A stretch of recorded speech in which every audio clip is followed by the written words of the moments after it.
ছেলের আবদারে কেক বানিয়েছি। আজকের কেকটা যে এত মজা হবে আমিও ভাবতে পারি নাই। বড় থেকে ছোট সবারই এই কেকটা পছন্দ, তবে বাচ্চারা বেশি পছন্দ করে। দোকানের দামি চকবার কেক এখন তোমার হাতের মুঠোয়, তুমি চাইলেই যখন তখন বানাতে পারো। এভাবে একবার হলো বাড়িতে ট্রাই করো। দেখো আমি এখানে কি কি উপকরণ নিয়েছি। আকর্ষণীয় মজাদার ভিডিওটি দেখতে দেখতে নতুন বন্ধুরা চ্যানেলটি সাবস্ক্রাইব করে যুক্ত থেকো। এত কম খরচে যে বাড়িতে এত দারুণ কেক বানানো যায়, দোকানের দামি কেক তৈরি করা যায়, না দেখলে মিস করবে। তোমরা চাইলে ওরিও বিস্কুটও নিতে পারো। আমি এখানে সেরো বিস্কুট নিয়েছি। এই বিস্কুটটা থেকে আমি ক্রিমগুলো এখন আলাদা করে নেব।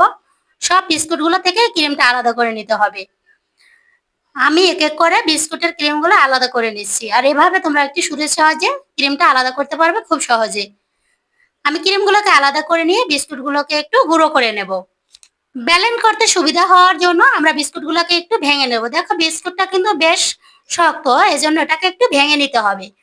আমি বিস্কুটগুলো হাতের সাহায্যে একটু আধো ভাঙ্গা করে নিচ্ছি। আমার সম্পূর্ণ বিস্কুটটাই আমি ভেঙে নেব। বিস্কুট ভাঙা কমপ্লিট। ক্রিমগুলো এই যে দেখো আলাদা করে নিয়েছি। এখন এটাকে আমাদের সরিয়ে রেখে গুঁড়ো করা বিস্কুটগুলোকে ভালো করে ব্লেন্ড করে নিতে হবে। আমি একটি ব্লেন্ডার জারের ভিতরে বিস্কুটগুলোকে সম্পূর্ণটাই দিয়ে দেবো একসাথে। আমি 3টা বিস্কুট নিয়েছি, 2টা নিয়েছি সেরা বিস্কুট, একটা নিয়েছি চকোফান। 3টা বিস্কুট দিয়ে আজকের কেকটা তৈরি করব। আর অল্প একটু জল দিয়ে দিয়েছি। তোমরা চাইলে এখানে দুধ ব্যবহার করতে পারো।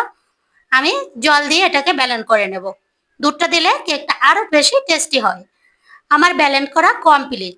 এই যে দেখো আমি পুরা পেস্টটা তৈরি করে নিয়েছি। এখন এর সাথে 1 প্যাকেট ইনো দিয়ে দেব। ইনোটাকেও আমি ভালো করে এর সাথে ব্লেন্ড করে নিয়েছি। মিক্সটা আমার ভালো হয়েছে। এখন আমি একটি বাটি তৈরি করে নিয়েছি। এই যে দেখো বাটির শেপ দিয়ে আমি একটি কাগজও তৈরি করে নিয়েছি। আর এখানে তোমরা চাইলে এই কাগজটি তৈরি করে নিয়ে তারপরে এটাকে তেলে ডুবিয়ে নেবে।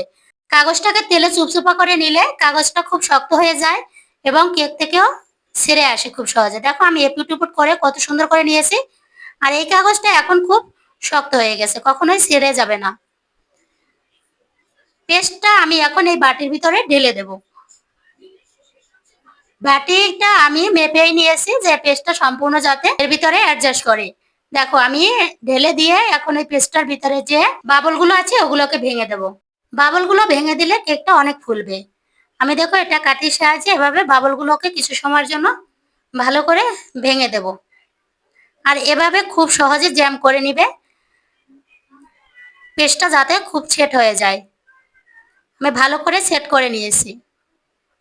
কেকটা আমি একটি হাঁড়ি বসিয়ে চুলায় তার ভিতরে দিয়ে দিয়েছি। বেশি জোরে আছে রান্না করা যাবে না, হালকা আছে এটাকে দিতে হবে। 30 থেকে 40 মিনিটের ভিতরে কেকটা রান্না হয়ে যাবে। এই যে আমি 30 মিনিট পরে ফিরে আসছি। দেখো আমার কেকটা কতটা ফুলেছে আর দেখতে কত সুন্দর হয়েছে। আমিও ভাবিনি যে আজকের কেকটা আমার এতটা পারফেক্ট হবে। আর এটাকে আমার সম্পূর্ণ হয়েছে কিনা সেজন্য আমি এই যে চেক করে নেব।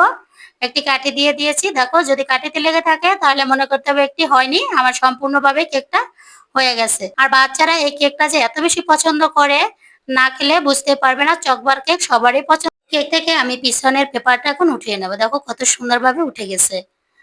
আমি পাশের পেপারটা উঠাইনি। এখন এটাকে একটু ক্রিম দিয়ে সাজিয়ে নেব। আমার ছেলের আবদারে তাই একটু উপর দিয়ে এটাকে সাজিয়ে নিচ্ছি। আর তোমরা যে কোনো শেপ দিয়ে নিতে পারো। আমি এভাবে দিয়ে নিলাম। ক্রিমটা দিলে আরো কেকটা সুস্বাদু হবে। কেকটা যখন আমি তৈরি করেছিলাম আমি কিন্তু কোনো চিনি ব্যবহার করিনি। তোমরা যেরকম মিষ্টি পছন্দ করো ওভাবে একটু মিষ্টি দিয়ে নেবে, তাহলে খেতে আরো ভালো লাগবে। কেকটা আমি 4 টুকরো করে কেটে নিয়েছি। আমরা মানুষ 4 জন, তাই 4 টুকরোই বানিয়ে নিয়েছি। কেকটা দেখতে যেমন ভালো হয়েছে, খেতেও কিন্তু অসম্ভব মজার হয়েছে। বাসায় অবশ্যই ট্রাই করো। আর আজকের ভিডিওটি তোমাদের কেমন লেগেছে? আশা করি ভালো লেগেছে। ভিডিও ছেড়ে যাওয়ার আগে ভিডিওতে লাইক করতে ভুলো না। আর সেবিকা লাভ কুকের সাথে থেকো।